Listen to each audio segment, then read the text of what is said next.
This discourse, called the Upakkilesa Sutta, is concerned with many different things.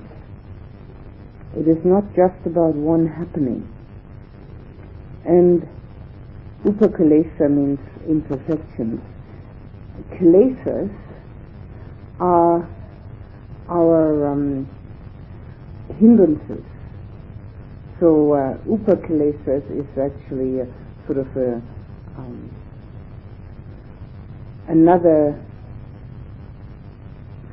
support for that. So it's actually more than just hindrances. They're really imperfections. And it is interesting because of the fact that here the Buddha speaks about his meditative states before he was enlightened and all the difficulties he had. So in that respect it is interesting when we should still have any difficulties in meditation.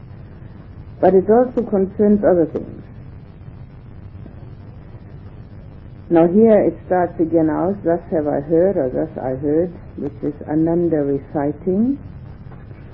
And he says where it was happening, where he heard it, in order to make it known which occasion it was. On one occasion the Blessed One was living at Kosambi in Gosita's park. Now the monks of Kosambi are well known in the Pali Canon for their misbehavior, for their bad behavior. They are famous for that. So it first concerns that they were misbehaving. And in Gosita's park, which was a place belonging to this person, where the Buddha was welcome to stay. Now on that occasion Kosambi bhikkhus had taken to quarreling and brawling, and were deep in disputes, stabbing each with verbal daggers. Now, I mean, that's nothing new. People do that all the time, huh? And then a certain bhikkhu went to the Blessed One, and after paying homage to him, he stood at one side and he said, Venerable Sir, bhikkhus here at Kosambi have taken to quarreling and brawling, and are deep in disputes, stabbing each other with verbal daggers. Venerable Sir, it would be good if the Blessed One went to those bhikkhus out of compassion. So somebody comes and tells the Buddha that he should do something about this matter. So the Blessed One consented in silence. And then the Blessed One went to those bhikkhus and said to them, Enough, bhikkhus, no quarreling, no brawling, no wrangling, no disputing. And when this was said, a certain bhikkhu said to the Blessed One, Venerable Sir, let the Blessed One, Lord of the Dhamma, wait. Venerable Sir, let the Blessed One abide inactive and devoted to pleasant abiding here and now. It is we who shall be known for this quarreling, brawling, wrangling, and disputing. Devoted to pleasant abiding is the terminology for having the meditative absorption and sitting in that pleasant abiding. So this bhikkhu thinks that the Buddha should not even be concerned with these wrangling and brawling bhikkhus, but that they should sort it out by themselves, and that he should enjoy his meditation. And the same bhikkhu said the same thing the second time, and he said it for the third time. But then, the Buddha said it for a second time and for a third time. Not the bhikkhu, the Buddha said this for a second and a third time. And then the same bhikkhu said for a third time to the Blessed One that again he should be inactive, devoted to pleasant abiding here and now. It is we who shall be known for this quarreling, brawling, wrangling, and disputing.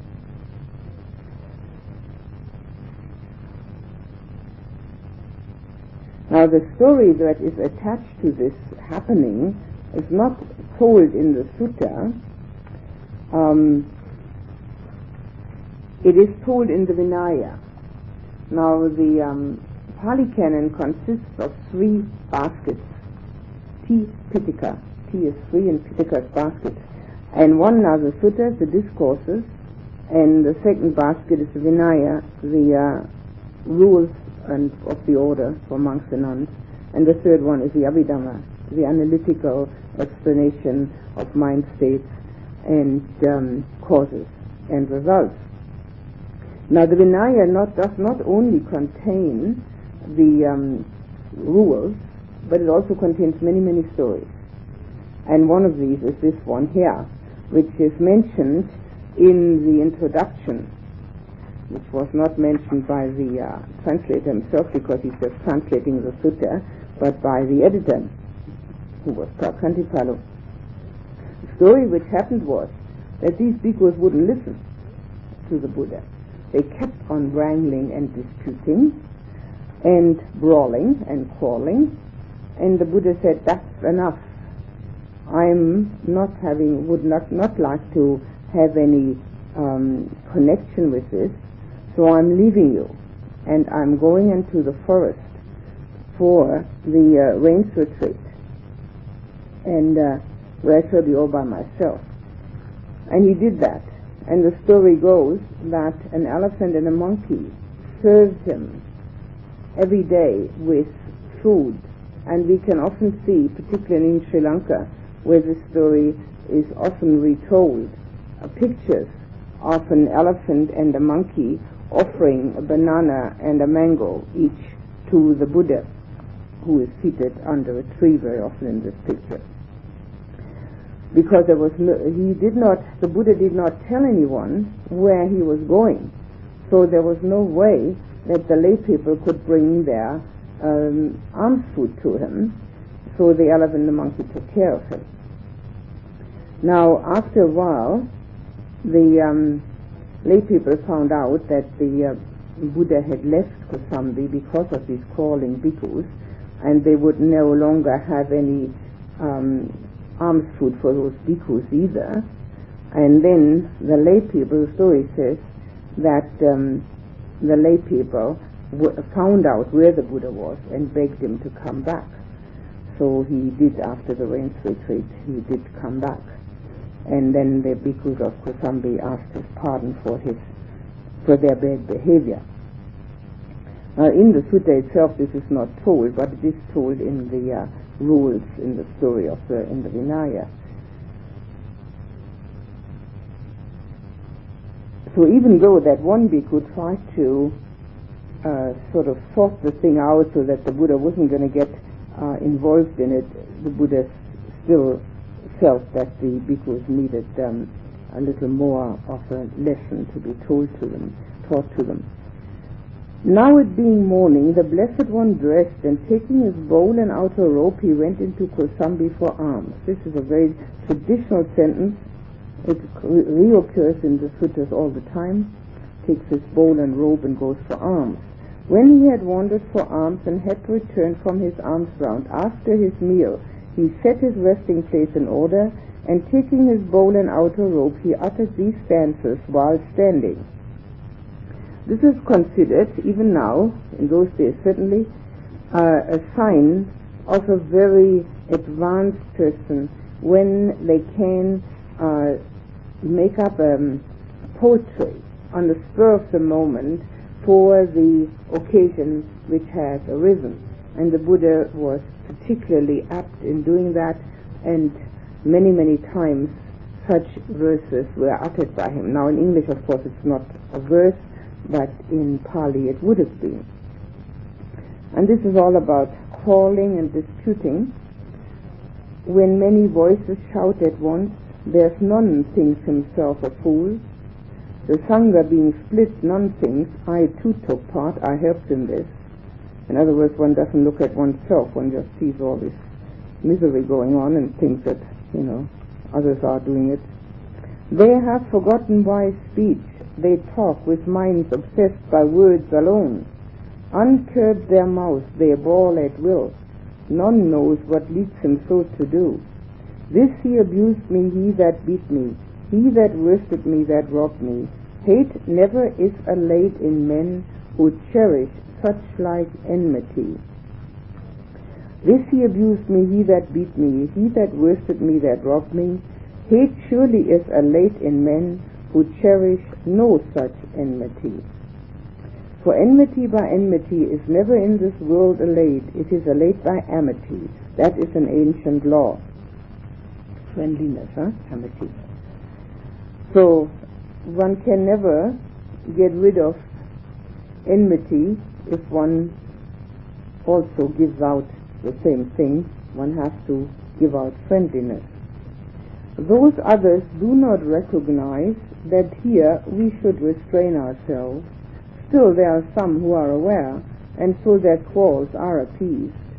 Breakers of bones and murderers, stealers of cattle, horses and wealth, while bent on pillaging the realm, even these can act in concord. So why can you not do so too? The Buddha says even murderers and robbers act together, and you, who are the monks in the Buddhist sasana, in the Buddhist dispensation, you can't even, behave yourself together. If you can find a trustworthy companion with whom to walk, both virtuous and steadfast, then walk with him content and mindfully, and overcoming any threat of danger. If you can find no trustworthy companion with whom to walk, both virtuous and steadfast, then as a king who leaves a vanquished kingdom, walk like a tusker in the woods alone. Tusker is one of those big elephants with huge tusks, who very often leave the herd, especially when they get older, and go on alone. Better it is to walk alone. There is no fellowship with fools. Walk alone, harm none, and know no conflict. Be like a tusker in the woods alone. And Buddha often talks about this particular aspect of companionship. Now, it's a natural wish of human beings to have companions. Most people do. There are some who don't want them, but the reasons are usually not purity, but very often fear. So, I must have hit a button. But most people do like to have companionship because it is also a support system, naturally. And the Buddha often talked about this, that it is very good if one can find the right companion, somebody whom one can trust, who is virtuous and reliable. Now that sounds like something quite obvious, but from all experiences it's not easy. It's not easy to find somebody who is virtuous, reliable, who is trustworthy, and with whom one can be content, and with whom one can be together. But if one can't find anybody like that, it's much better to be alone. One should not take second best. It is much better to be alone than to be together with fools.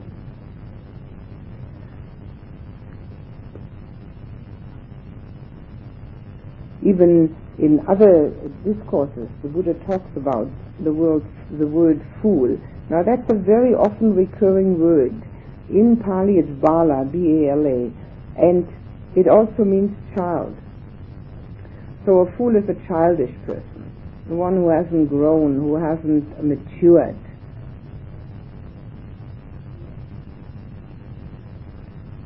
In the Mahamangala Sutta it says, not with fools company keeping, with the wise always consorting. So it is important, according to the Buddha's instructions, with whom we are together. We should be choosy.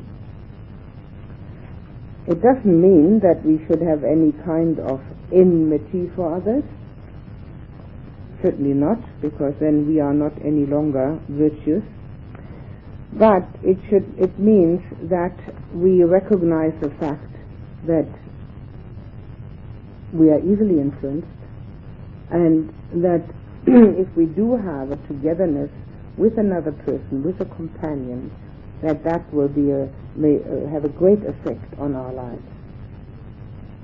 So because he says that, he now leaves that whole mess in Kosambi and goes into the forest, because those companions were neither trustworthy nor were they virtuous or steadfast. And he goes into the woods alone. This is quite an interesting situation, because although the sutta does talk about that occasion, it doesn't mention that. One could imagine that this is not something that one would like many people to know, that there was such a situation amongst monks. So the Vinaya, the rules, are usually read only by monks and nuns. In other words, it stays in the family, all that bad behavior. One doesn't like to tell others about it. And they are actually meant for monks and nuns. So now here we go on. Then having uttered these stanzas, standing, the Blessed One went to Balakalonakara Gama. Another word, Gama means village. So it's the village of Balakalonakara. I have no idea what that is. It could be a name of a person, I don't know.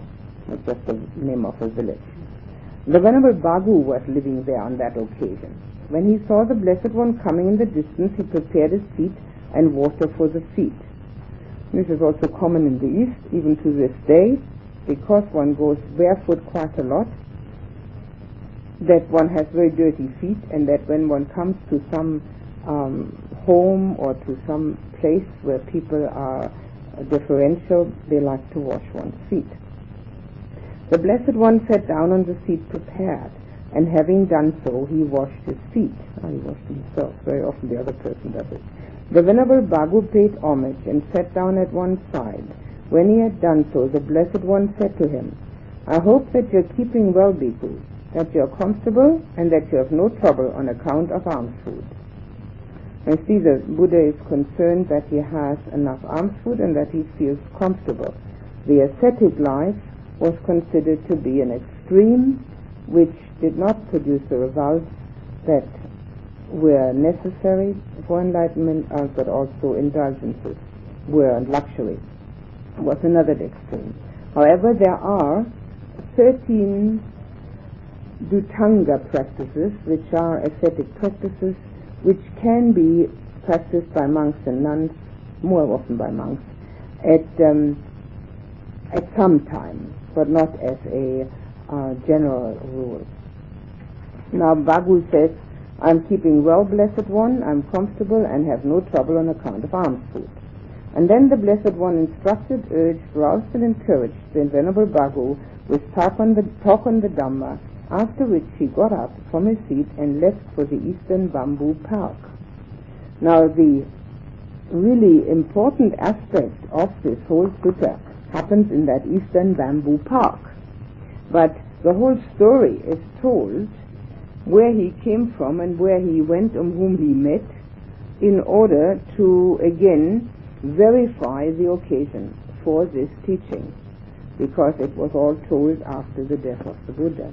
So this is a verification whom he met, Bhagu, and what happened in Kosambi, and the stanzas he said, and all that. These are verification systems. But the real important aspect of this sutta happens now in the Eastern Bamboo Park. Now on that occasion, the Venerable Anuruddha, the Venerable Nandiya, and the Venerable Kimbila were living there. The park keeper saw the Blessed One coming. He told him, do not come to this park, monk. There are 3 clansmen here seeking their own good. Do not disturb them. Now he doesn't recognize the Buddha, obviously, the park keeper, and wants to keep anybody out that's disturbing these 3 who are seeking their own good. In other words, they're meditating. Just another way of describing that they're meditating. Anuruddha was the brother of Ananda, and he was blind. And he later all 3 became arahants, but at this time they are still practicing. Now the Venerable Anuruddha heard the park keeper speaking to the Blessed One, and he told him, friend park keeper, do not keep the Blessed One out. It's our own master, the Blessed One, who has come. And the Venerable Anuruddha went to the Venerable Nandiya and the Venerable Kimbila and said, come out, Venerable Sirs, come out, our master has come. So they obviously had some kutis there in this park, And the Anuruddha, who had heard the park keeper and had seen the Buddha, told the other two to come out. Then all three went to meet the Blessed One. One took his bowl and outer robe, one prepared a seat, and one placed water for washing the feet. The Blessed One sat down on the seat prepared, and having done so, he washed his feet. Then they paid homage to him, and sat down at one side. When they had done so, the Blessed One said to them, I hope that you are all keeping well, Anuruddha, that you are comfortable, and that you have no trouble on account of alms food. We are all keeping well, Blessed One, we are comfortable, and have no trouble on account of alms food. I hope that you all live in concord and agreement, Anuruddha, as undisputing as milk with water, viewing each other with kindly eyes. Surely we do so, Venerable Sir. It's a very well-known simile used here, metaphor used here, undisputing as milk with water. Milk and water mix well. All you have to do is stir it a bit and it's all mixed. It's not like oil with water, that doesn't mix. But milk with water mixes. So this is a metaphor that's used, that you live together completely in agreement. But Anuruddha, how do you live thus? So the Buddha doesn't just want to be told it's okay, we're fine. He wants to know, how do they do that? How do they live together without any dispute? Particularly because these Kosambi monks had just been disputing so much and behaved so badly, so he's probably a little more inclined to inquire. Venerable Sir, as to that, I think thus, it is gain for me, it is great gain for me here, that I am living with such companions in the life divine. The life divine is the monk's life. I maintain bodily, verbal, and mental acts of loving kindness towards these venerable ones, both in public and in private. So in other words, he never forgets about loving kindness towards these other two companions.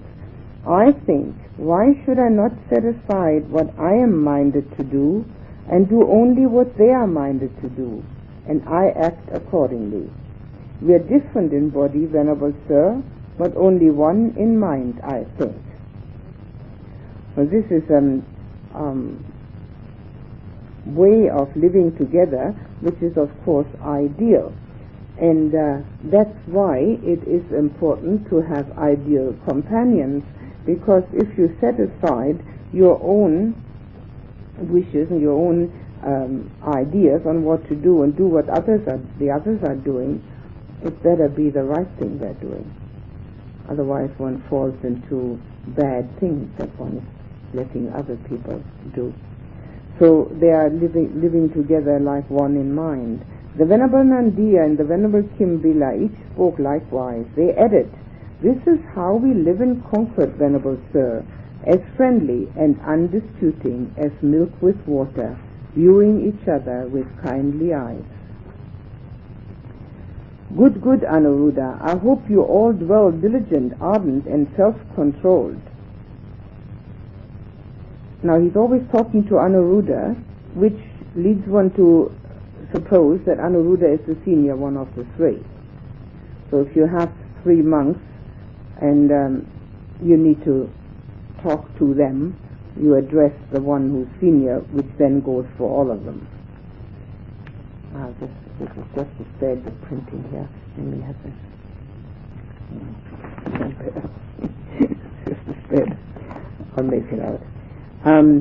So now he wants to know whether they're all diligent, armed, and self-controlled. Surely we do so, Venerable Sir. But Anuruddha, how do you dwell thus?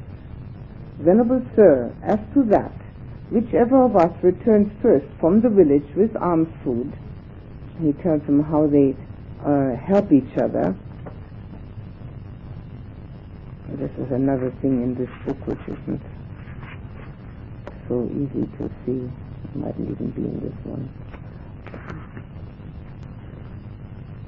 As to, Venerable Sir, as to that, whichever of us returns first from the village with alms food, prepares the seats, sets out the water for drinking and for washing, and puts the refuse bucket in its place. Whichever of us returns last eats any food left over if he wishes. Otherwise he throws it away where there is no greenery, or drops it into water where there is no life. He puts away the seats and the water for drinking and for washing. He puts away the refuse bucket after washing it, and he sweeps out the refectory. Whoever notices that the pots of drinking water or washing water or water for the privy are low or empty sees to them. If they are too heavy for him, he calls someone else by a sign of the hand, and they move it by joining hands. We do not speak for that purpose, but every 5 days we sit out the night together in talk on the Dhamma. This is how we dwell, diligent, ardent, and self-controlled. In other words, they share their duties as far as food and cleaning up is concerned, and they don't have to tell each other. It's always the one that is first there or the one that's last there that sees to it, and they help each other without even having to say anything. And so it also is interesting to read that because it gives us an idea how the life in the Buddha's time went on. It gives them sort of like a historical background. Good, Anuruddha, but while dwelling diligent, ardent, and self-controlled in this way, have you attained as a comfortable abiding any distinction worthy of a noble one's knowledge and vision higher than the human Dhamma?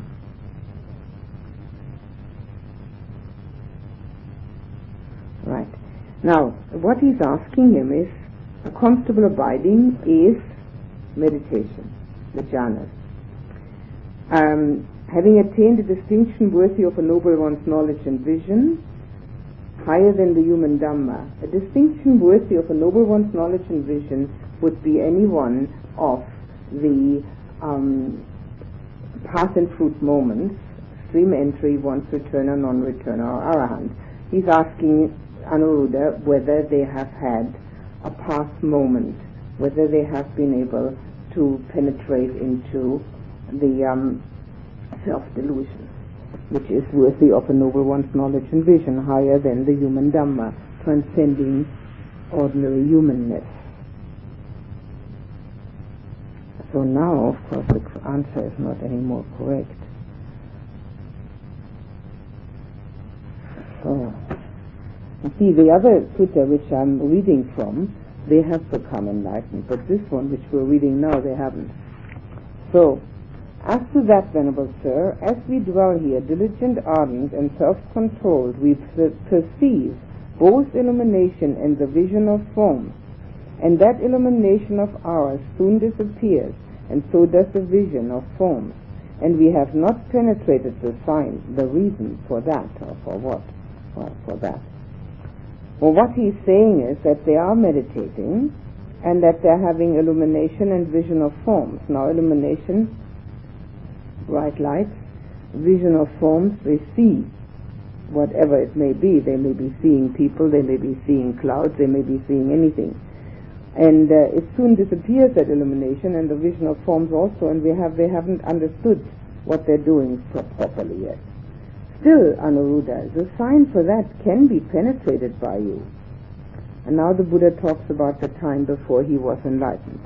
I too, before my enlightenment, while I was still an unenlightened bodhisattva, perceived both illumination and the vision of forms. But that illumination of mine and the vision of forms soon disappeared. A bodhisattva means a person that is on the way to enlightenment, determined to have enlightenment, but not yet enlightened in this tradition. In the Mahayana tradition it's a little bit differently perceived, and in this tradition only the Buddha is always called the bodhisattva before his enlightenment. But in other traditions we often say that those who are striving for enlightenment can be considered bodhisattvas if they're staying on the path and not straying from it. So he also perceived illumination, bright light, and vision of forms, some forms, but it also soon disappeared. And I thought thus, what is the reason, what is the condition why this illumination of mind and the vision of form disappeared. I thought thus. Uncertainty arose in me, and owing to the uncertainty my concentration died away. When concentration died away, the illumination disappeared, and so did the vision of forms. I shall so act that uncertainty does not arise in me again. So the first hindrance for meditative success is uncertainty. What am I doing? Am I doing it right? Am I doing it wrong? Is somebody else doing it better? Have I done it better yesterday? Should I be doing it differently? Is that what I'm experiencing right? The uncertainty which makes the concentration die away, because uncertainty, when it arises, takes over the mind, and so concentration can't be in the mind. So instead of being with the arising condition, he says he became uncertain. And as I dwelt diligent arts and self-controlled, I perceived both illumination and vision of forms. But that illumination of mind and the vision of forms disappeared. And I thought thus, what is the reason, what's the condition, why they disappear? And I thought, inattention arose in me, and owing to the inattention my concentration died away. When concentration died away, the illumination disappeared, so did the vision of forms. I shall so act that neither uncertainty arises in me again, nor inattention. Now, illumination is always a sign of concentration, a bright light. It's not in itself a meditation subject, nor is it any of the meditative absorptions, but it certainly denotes concentration and can be used if it is difficult to get into the absorptions. It can be used as a support system. Now, as he was becoming inattentive, of course the whole thing disappeared, and this illumination which had arisen, which was part of his concentration, disappeared also with that vision of forms. The vision of forms is not explained in any detail, but and it is not any of the meditative absorptions, because later on he talks about the meditative absorptions. It is obviously just something that he saw, because people do have visions when they meditate, and but the whole thing disappeared quickly. And the next reason why these things disappeared was lethargy and drowsiness. Now, when the mind becomes lethargic and drowsy, obviously the concentration dies away. And what he is actually talking about are states of meditation which can lead one to the absorption. Certainly the illumination can, and if the concentration were to stay with any vision of form and not veer away from it, it would be possible to become concentrated enough. But obviously he had, the first thing was uncertainty, second thing was inattention, third one is lethargy and drowsiness. And he made an determination not to let that happen again. But you can also see here that what he's talking about is that he had thoughts of a certain kind. I thought thus. So our insights arise from our thinking process. It's very often misunderstood, because when we want to have the calm meditation, that we shouldn't think. Obviously we shouldn't, and that thinking is dukkha, quite obviously so. But if we want to have insight, the thinking process has to happen. So now he has made determination that all these three things shouldn't happen. So again, why then they had disappeared, still disappeared. And what arose in him was alarm. Owing to the alarm, my concentration died away. Now suppose, Anuruddha, a man set out on a journey, and murderers leapt out on each side of him. Then alarm would arise in him on that account. So too, I thought thus, alarm arose in me, and owing to the alarm my concentration died away. When concentration died away, the illumination disappeared, and so did the vision of forms. I shall so act that neither uncertainty nor inattention nor lethargy and drowsiness nor alarm arise in me again. Alarm, other word for fear. When one is on the way to concentration, then it is possible that fear arises, because the ego does have to give in quite markedly to become totally concentrated, and fear can arise out of that reason. The fear, which is called alarm here, of course stops the meditation completely. Fear, which the ego sets up as a system of self-support, so that it isn't overrun by the concentration.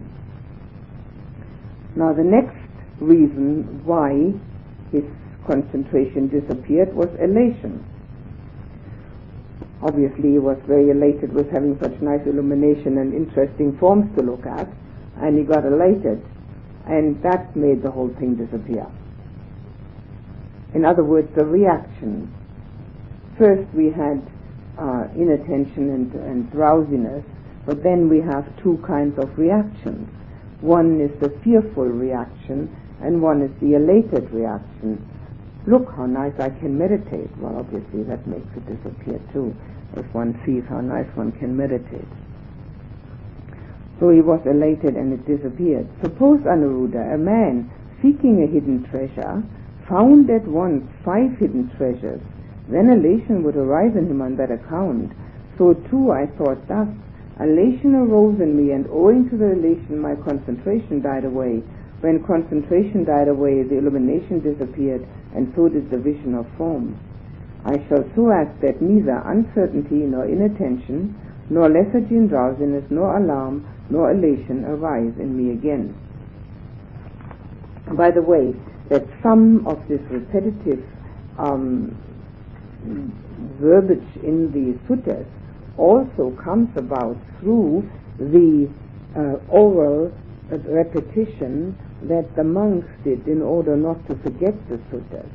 These were written down much, much later, and because these things had to be remembered in order to be practiced, there was a lot of repetition used.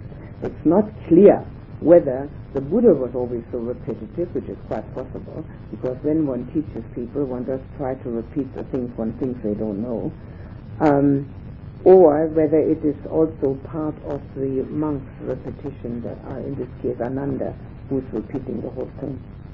Because now he's repeating all the hindrances to meditation, and he's repeating them every time. Now the next reason that he found was inertia. Inertia one could probably put down as a lack of determination. And when inertia arose, then of course concentration died away, the illumination disappeared, and the vision of forms. And he made another determination. Now again, the next one, too much energy. Well, inertia was, of course, too little energy, and now he finds that there's too much energy. And too much energy produces restlessness, and of course that brings the concentration to a halt. And when there's not enough energy, of course the mind just can't keep on the meditation subject. When suppose, Anuruddha, a man gripped a quail tightly with both hands, it would die then and there. So too I thought thus, too active an energy arose in me, and owing to too active an energy, my concentration died away. When concentration died away, the illumination disappeared, and so did the vision of forms. I shall so act that neither uncertainty nor inattention, nor lethargy and drowsiness, nor alarm nor elation, nor inertia, nor too active an energy arise in me again. Now energy has as its companion for successful meditation, of course, concentration. So when the two are not in balance, the meditation does not happen. Energy is in the mind, and it is concerned with usually with distractions of thinking, with the discursive thinking. And there's too much energy in the mind. The outlet is discursive thinking.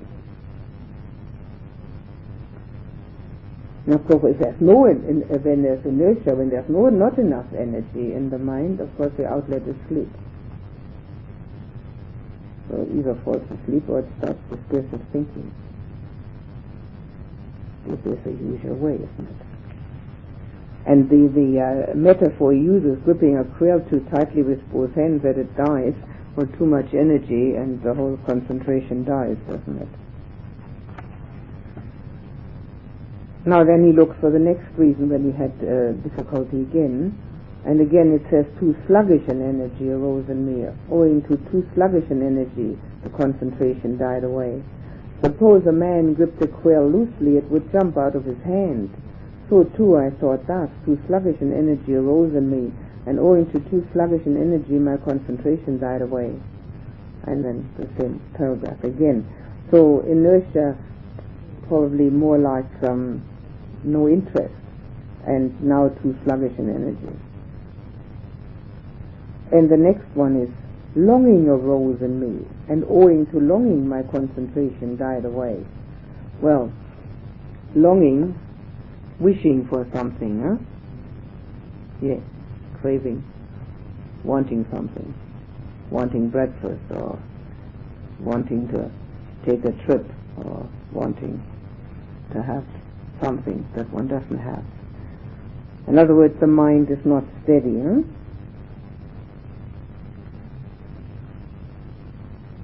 And then he looks for the next reason why it again happens. Perception of difference arose in me. Owing to perception of difference, my concentration died away. When concentration died away, the illumination disappeared, and so did the vision of forms. I shall so act that neither uncertainty, nor inattention, nor lethargy and drowsiness, and so on. The perception of difference which arose in him was this the naming of the forms.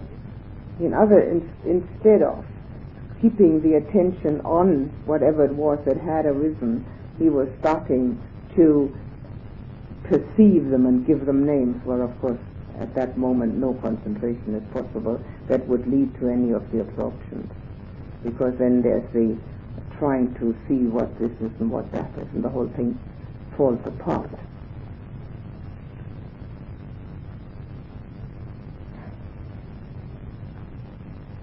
Now the next reason which he found, which made the meditation unsuccessful, was too much meditating upon forms arose in me. So when he was looking at these forms in this, which he had a vision of, and he was with his perception giving them different names and different aspects of this form, he was putting too much emphasis on the form rather than on the concentration.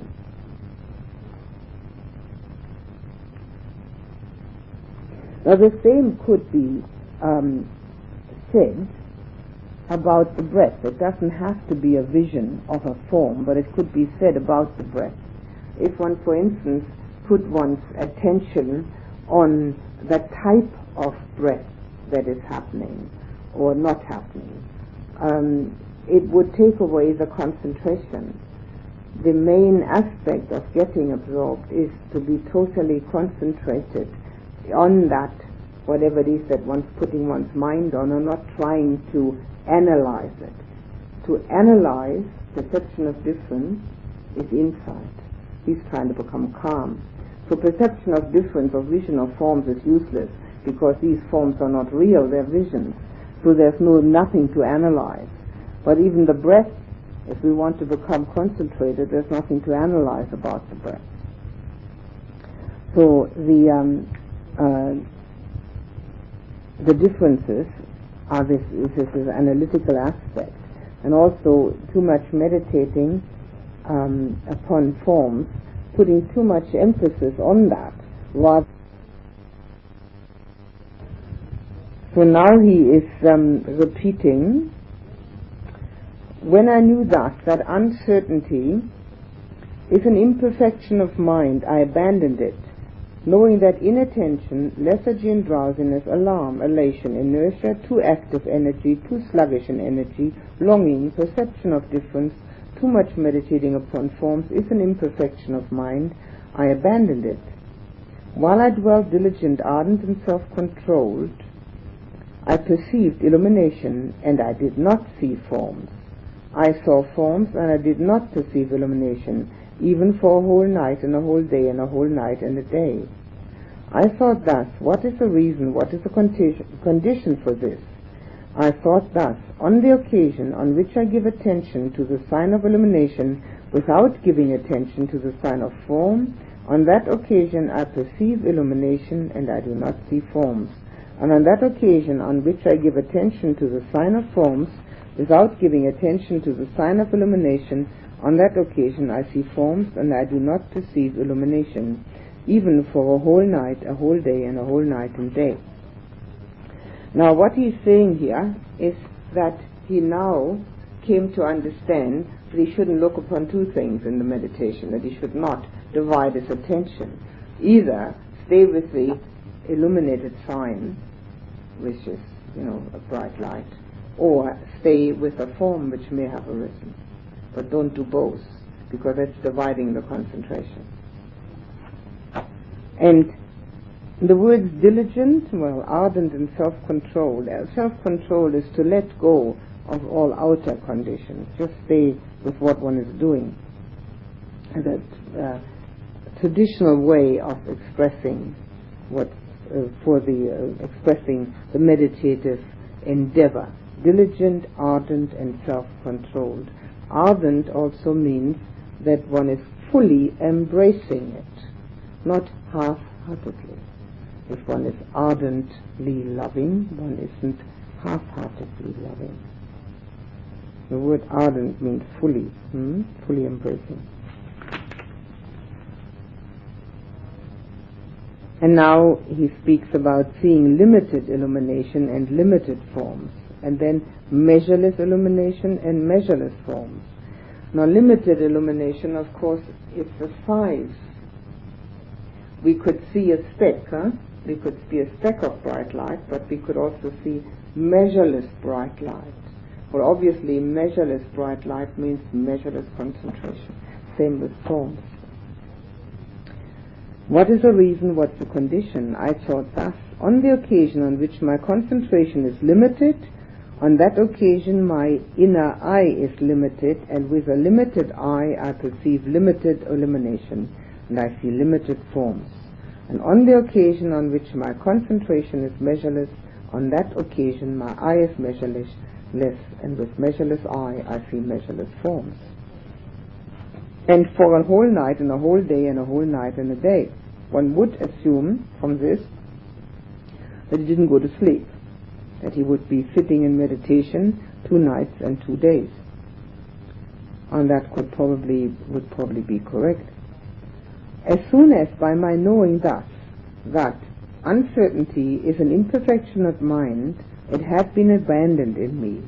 Now, here we see a very interesting phenomena, that he says that as soon as he knew that this was an imperfection, he abandoned it.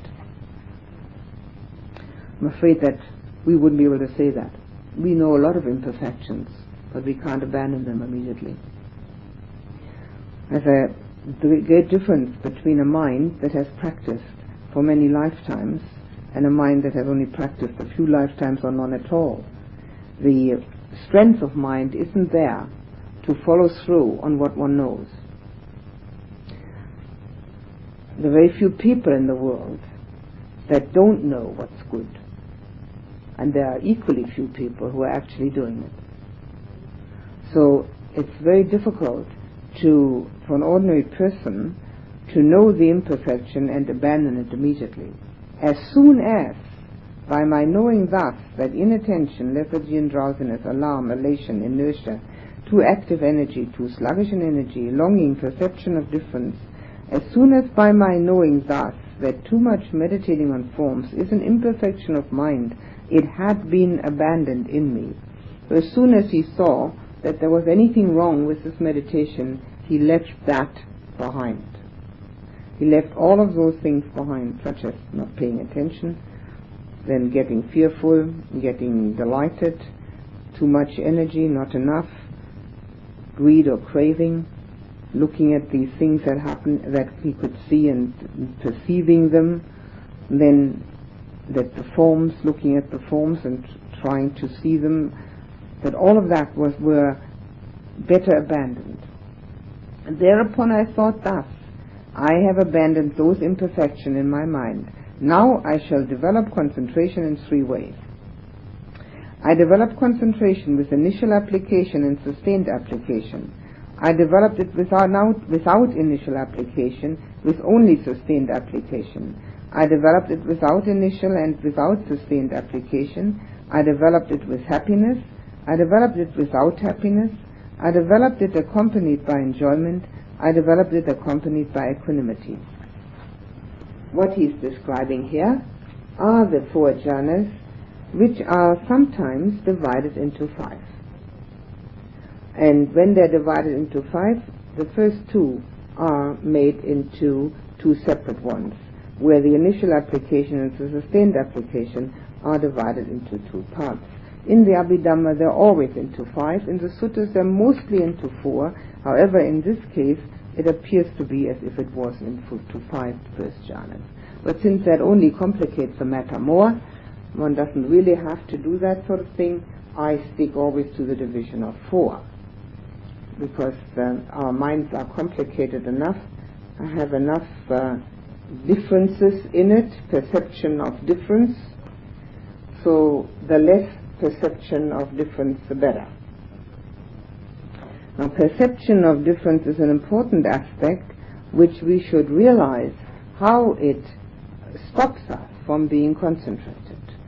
How this particular aspect of our mind, which is constantly trying to pinpoint what we know, what we see, what we hear, what we like, what we don't like, how that stops us from concentration. Now the first 2 aspects, initial and sustained application, are nothing else except getting started and then being concentrated. And when it becomes developed, there's no further initial application and certainly no sustained application, because the states which arise are then the meditation subjects. Happiness,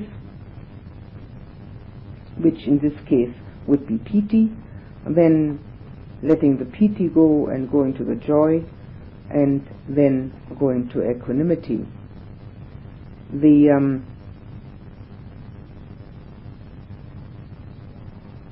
Actually, there are initial and sustained without 2, 3, 4. Yes, he does put it into 5, but it does not particularly. Yes, developing it without happiness would denote then that there was another step in between. In other words, this is a different way of describing the 4 jhanas than what we're used to, but it certainly has that as its meaning. And as soon as I developed concentration thus, knowledge and vision arose in me. My deliverance is unassailable. This is the last birth. There's no renewal of being now. This is what the Blessed One said. The Venerable Anuruddha was satisfied, and he delighted in the Blessed One's words. Now, this appears to say that with the 4 jhanas, he knew that with that concentration that he was enlightened. But that's not so, because in the middle of that it says knowledge and vision. And that means knowledge and vision of things as they really are. Yata Bhuta Jnana Dasana, which is a step of insight. from that step of insight arises the disenchantment, the dispassion, and the liberation. So this is shortened here completely in this particular sutta, because the long part of the sutta is about the imperfections and not about the perfections. The perfections which arise are in other suttas. This one tells about all the difficulties of the meditation, and I thought it was worthwhile knowing about that, because some of those difficulties of course arise also in our meditations, and to realize that the Buddha had the same ones before he became the Buddha might be quite reassuring. That it is a human difficulty, although maybe one doesn't find it reassuring, maybe it's just another matter of discontent. It still appears to me that one should feel quite at ease about the fact that an unenlightened person has difficulty with meditation. The last paragraph should under no circumstances be construed to mean that the meditative absorptions bring the enlightenment. The deliverance is enlightenment. It is that knowledge and vision of things as they really are, which precedes disenchantment, dispassion, and liberation. So it is only very much shortened here in this, so one has to read that sort of into the sentence. All right, we actually managed to do a whole sutta in one evening, quite amazing. Any questions on that? Could you just say that again? Knowledge and vision of things as they really are. It brings disenchantment and dispassion, liberation.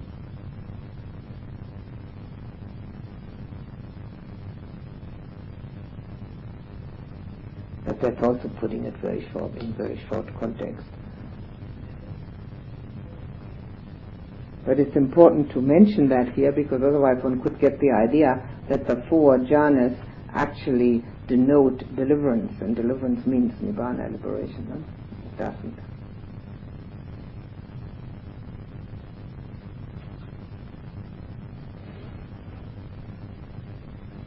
So, does that mean that when he became enlightened, that that happened only he didn't go to the eighth absorption, he just went to the fourth? Well, that doesn't appear to be the case. Here he only realized that this is what is happening to him. When he was actually under the Bodh tree in that particular situation, one would assume that he did all eight. But they are very often only mentioned four, as I said before, because the arupas, the other four, are supposed to be an extension of the fourth one. So very often he speaks about the four, but other times he also speaks about the other.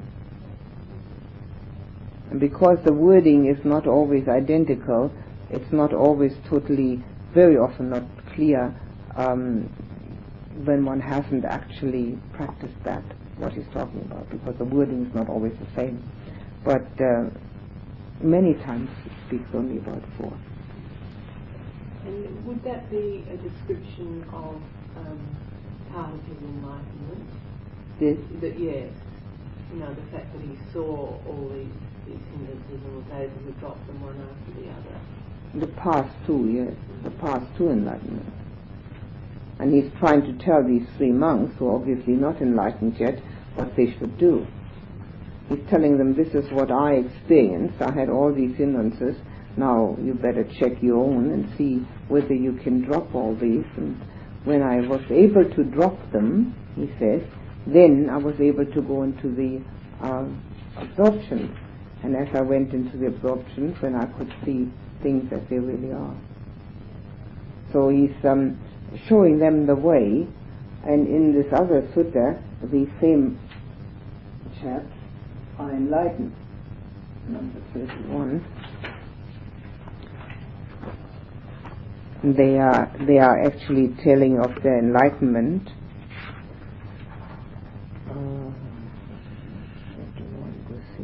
217.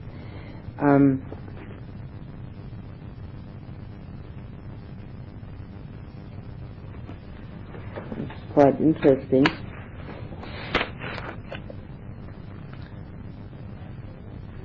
And the whole story is exactly the same in this other sutta.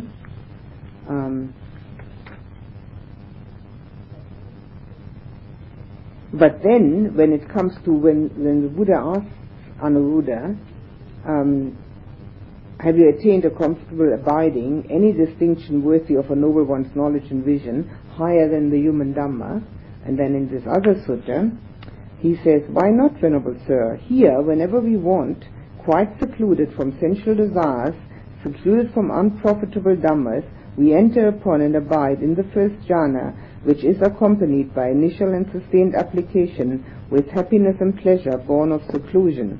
Now the word seclusion is not supposed to understood to mean that they're away from other people, which they are, these monks happen to be. It's seclusion from sensual desire. There is no sensual desire. You can't have sensual desire and the jhana. You can't have both. So, Venerable Sir, this is a distinction worthy of a noble one's knowledge and vision, higher than the human Dhamma, which we have attained as a comfortable abiding while dwelling diligent, ardent, and self-controlled.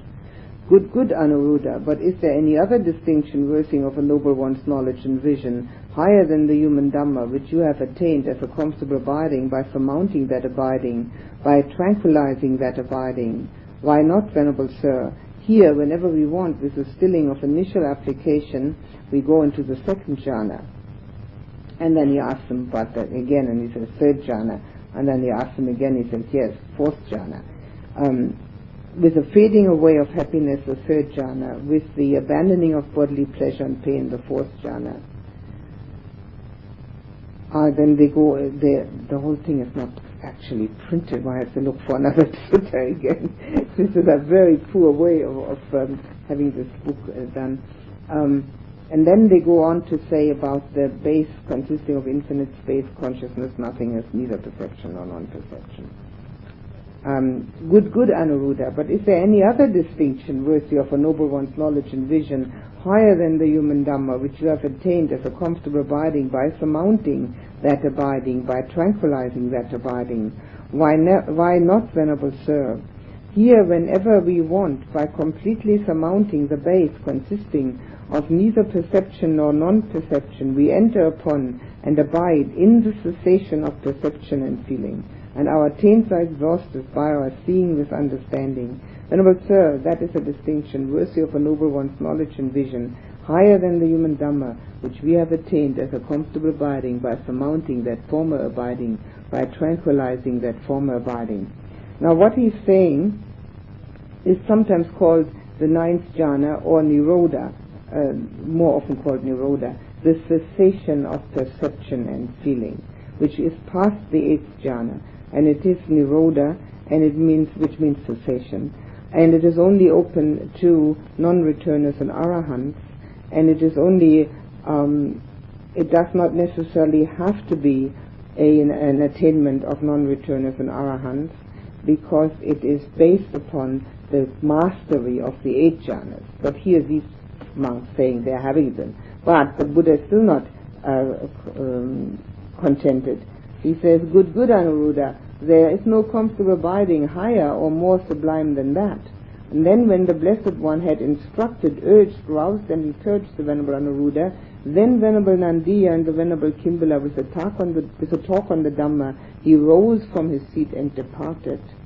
And now when they had accompanied the Blessed One a little on his way and turned back again, the Venerable Nandiya asked the Venerable Anuruddha and the Venerable Kimbala, have we ever announced to the Venerable Anuruddha our obtaining such and such abidings and attainments, that he proclaims them in the Blessed One's presence up to the exhaustion of taints? The Venerable Ones have never announced to me their obtaining of such and such abidings and attainments, yet by encompassing the Venerable One's minds with my mind, it is known to me that they have obtained such and such abidings and attainments. Besides, deities have told me this fact, saying, these Venerable Ones have obtained such and such abidings and attainments. Then I declared it when directly questioned by the Blessed One. So the exhaustion of taints is arahantship. The exhaustion of all our taints is complete, total liberation. So he's proclaiming that, and these other two are saying to him, why can they say such a thing? We never told you.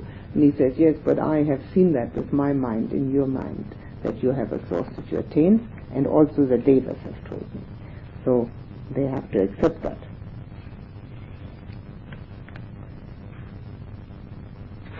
And then the devas, they confirmed it.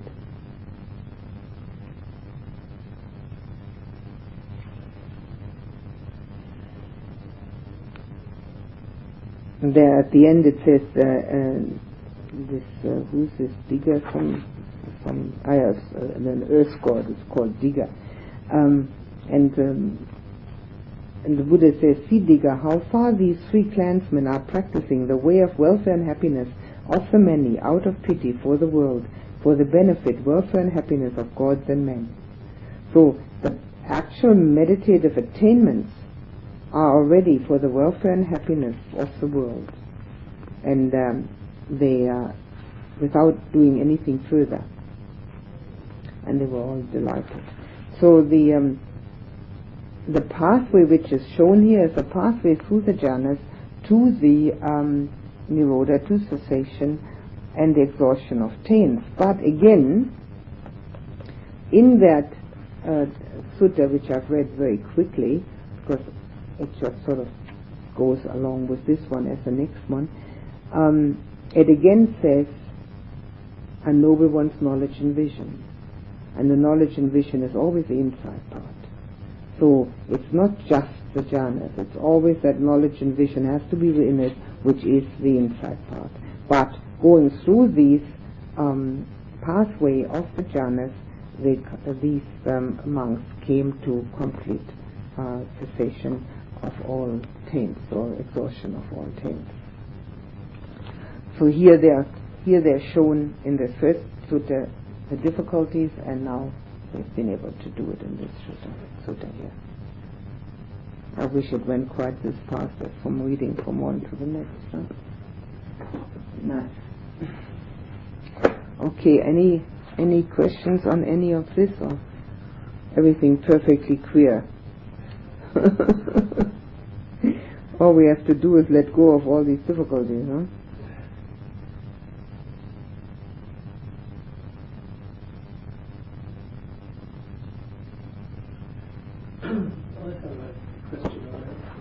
About the difference between attention and concentration. Something in my mind doesn't like the word concentration. There's some conditioning there that is to feel that concentration is an exclusion of things, therefore it's wasting energy. In like repression, if you concentrate on one thing. That's true. It is. It excludes all else. Yeah, but so does attention, doesn't it? I mean, like attention seems to be without wastage of energy. How? Concentrate. Because in full attention, it seems that nothing is excluded, and yet the point still remains which one is tending to. Concentration seems to be a deliberate exclusion, which seems to be a wastage of energy itself. Well, deliberate exclusion is part of concentration, but why that should be a wastage of energy is beyond me.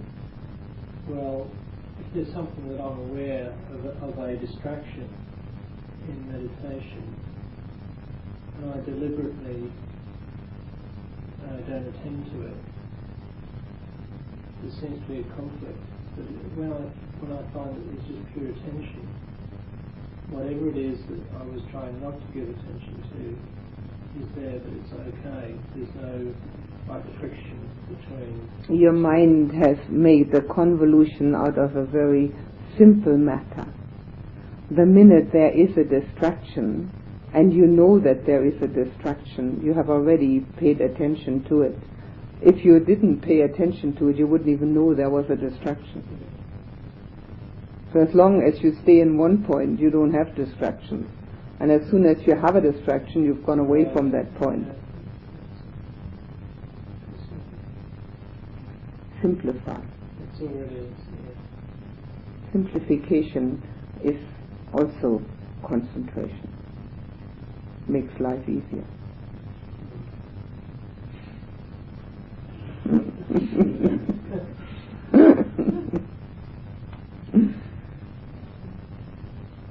Mm-hmm.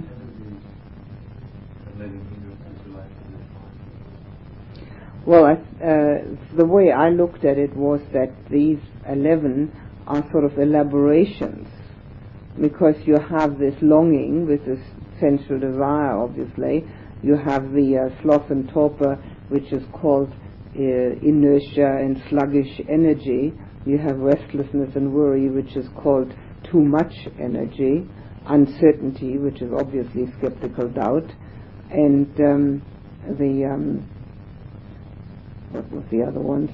You have I think they are in more detail.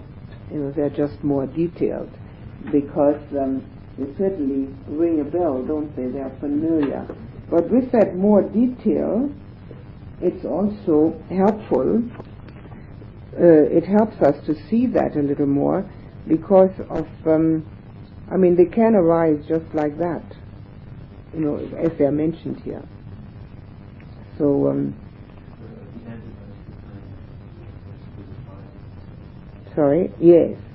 Well, I don't, yes, this alarm thing, that's right. The alarm, that would be part of the ill will, of course. That's fear. And then the elation again, well, you would have to, that's sort of the opposite of that. So it's more an elaboration, or it's certainly not ill will, but it's more in the sensual desire realm, Well, all the Buddha says is the minute I saw it, I dropped it, He doesn't give any other instructions how to drop it. He just dropped it, which is nice.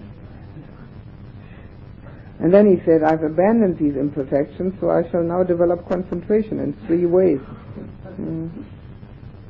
And he says in 3 ways, which is interesting because I can see 5 here: initial application and sustained application, then without initial application, well, that's the first one, then without initial application, with only sustained application, then without initial and without sustained, then with happiness, then without happiness, then with enjoyment, and then with equanimity.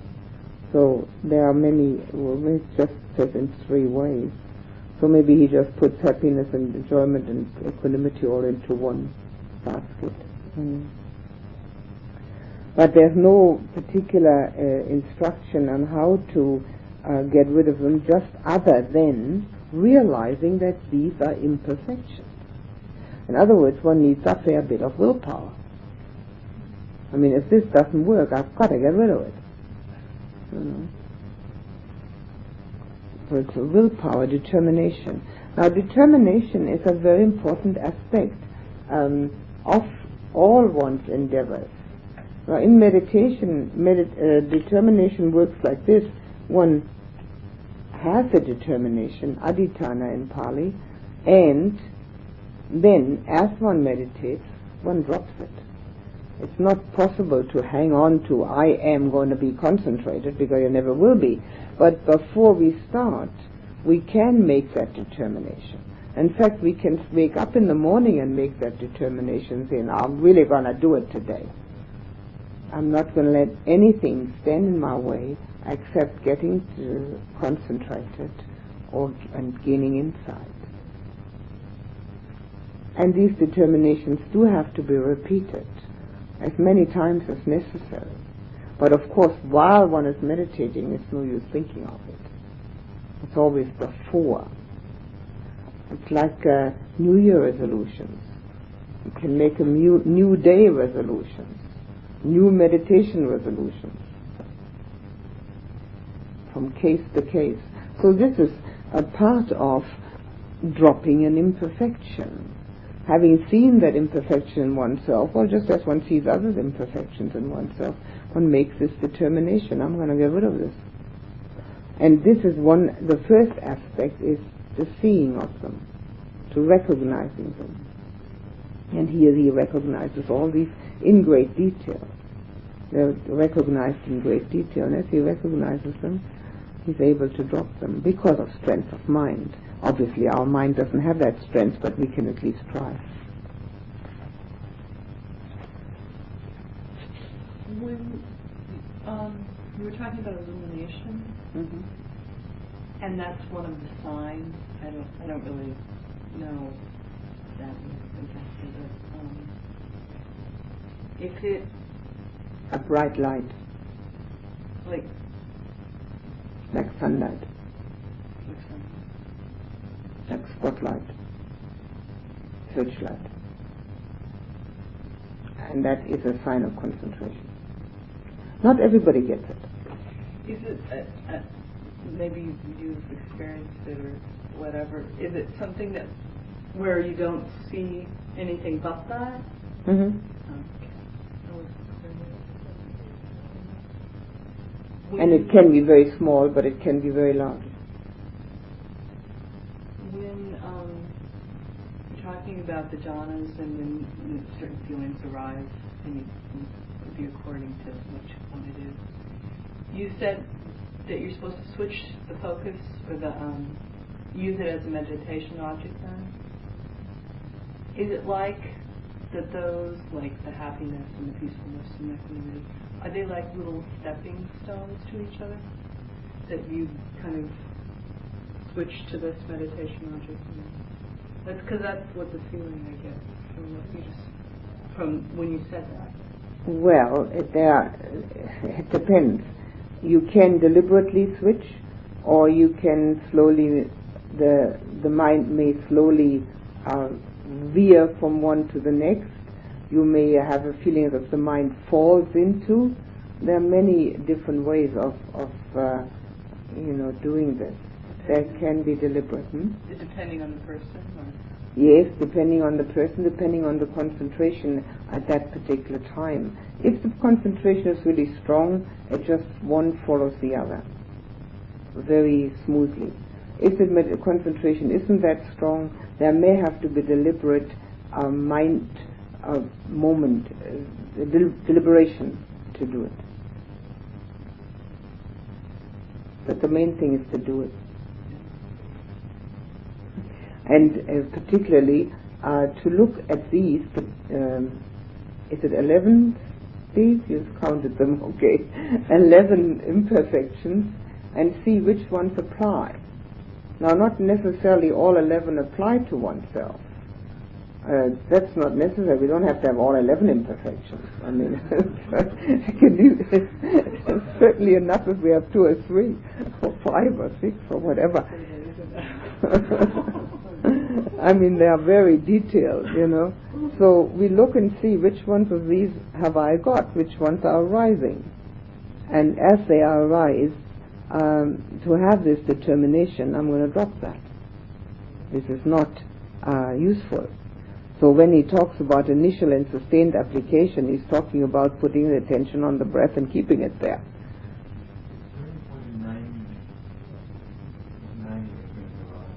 Yes, if it is an obstacle, yes, certainly, yes, because the name makes it more known, more familiar, easier to get rid of. Yes, it is helpful. Inattention, yes, yes. Well, that's the old labeling, isn't it?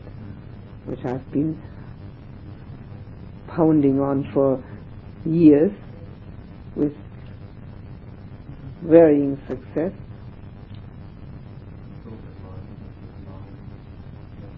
Mind content. Very much mind content. Could be called mind state, but usually this is more mind content. Mind state's more mood-like, mood things. Mind content, yes, labeling. Are very helpful, certainly. And actually, really, to get out of these 11, which ones are the ones that are bothering me particularly, and finding the one that's, or 2 or 3 or whichever it may be, and making a determination next time I notice that one, that's going to be dropped, and instead initial and sustained application, which means on the breath, staying on the breath, and then getting to the states which we have mentioned. Okay? All clear, huh?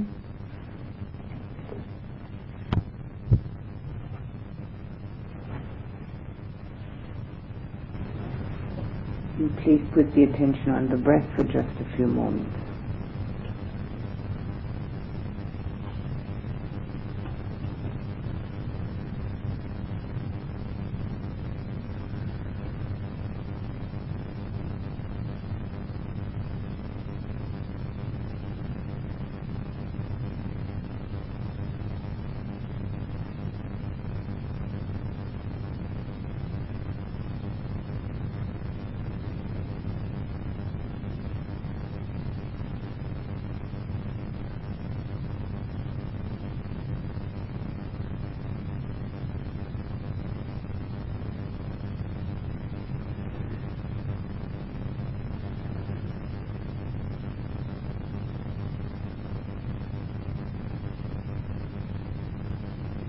Let your heart surrender to love and devotion.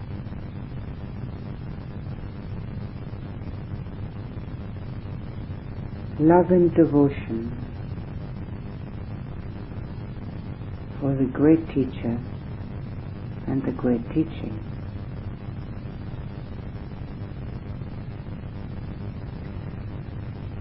As much of it as you have realized in your own heart.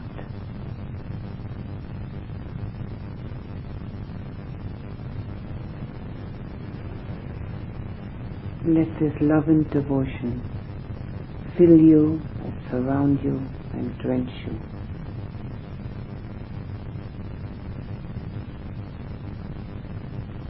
Lose yourself in it.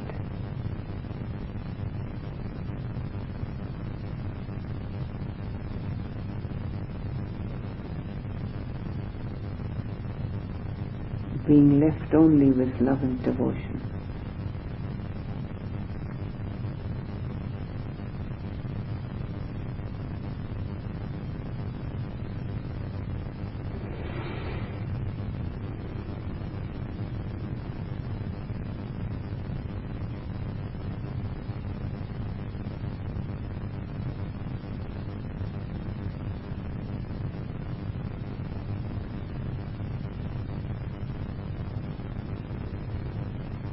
Now transmit that feeling of love and devotion to everyone here.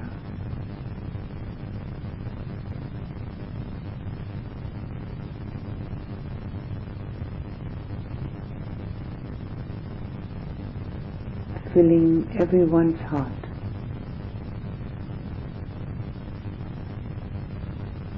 with those feelings.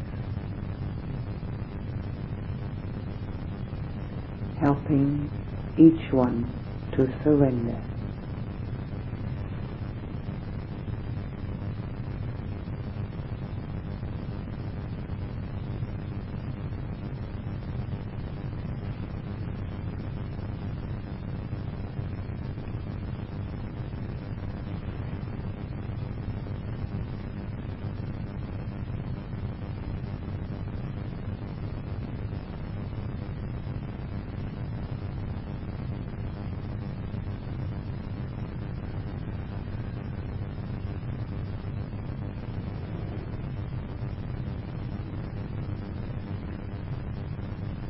Think of people near and dear to you.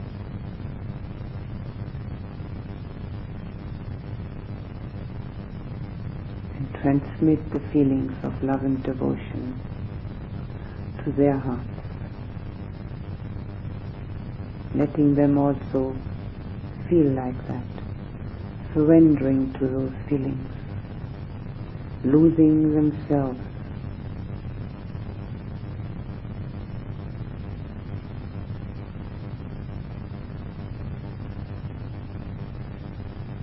Your transmission can help them to do that.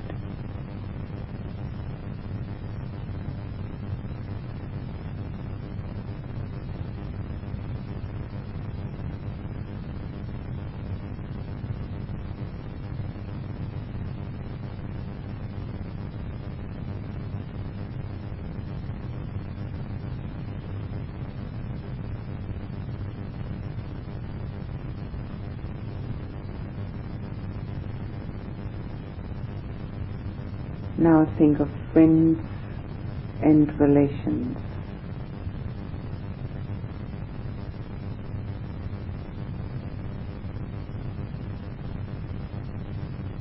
Filling their hearts with love and devotion, helping them to surrender to those feelings.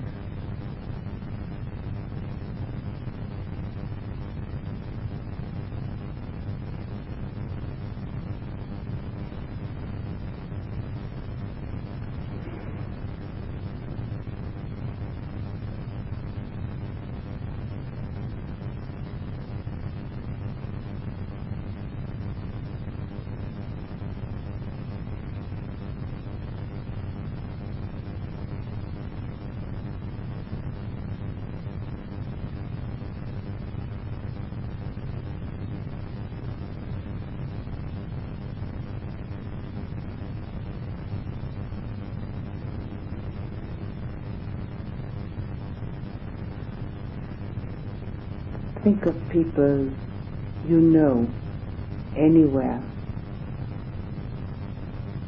near or far, that you've seen or spoken to.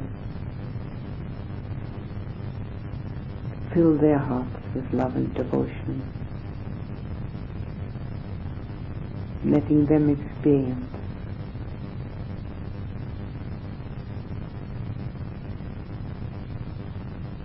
those feelings as fully as possible.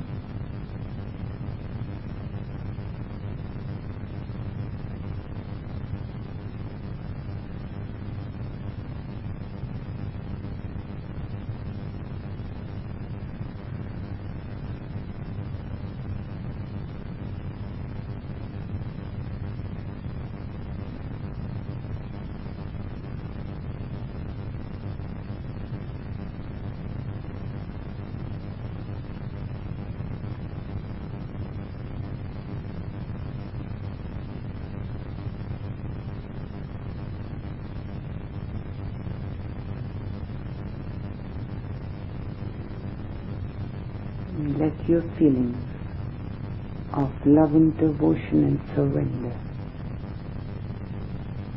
grow and expand and reach out to as many people as possible, letting them take part in those feelings.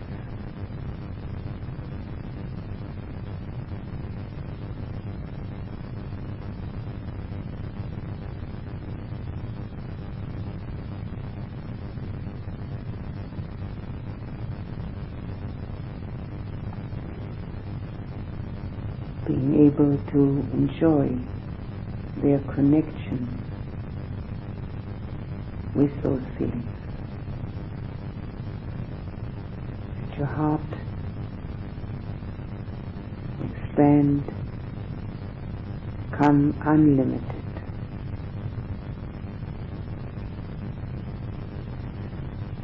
Filling people near and far, going further and further till there's no barrier to love and devotion.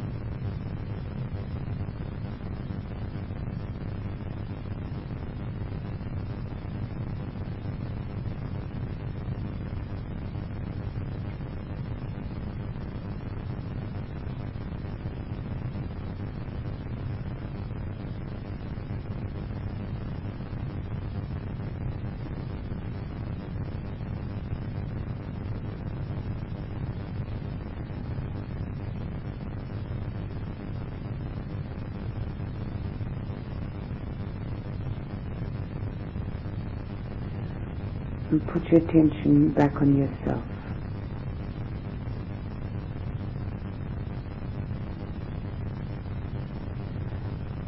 Feel yourself completely drenched and surrounded by your surrender to love and devotion.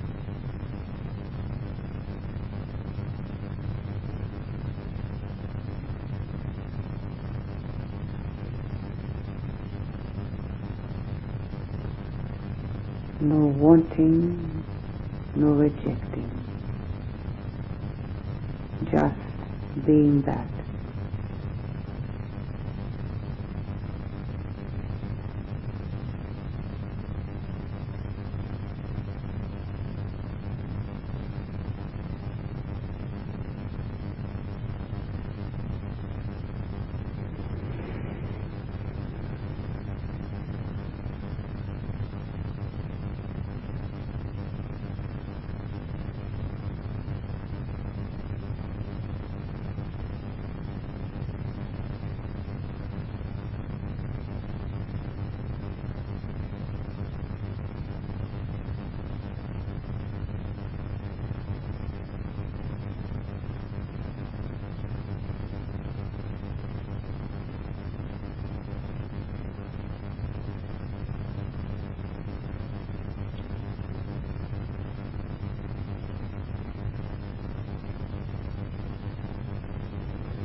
May people everywhere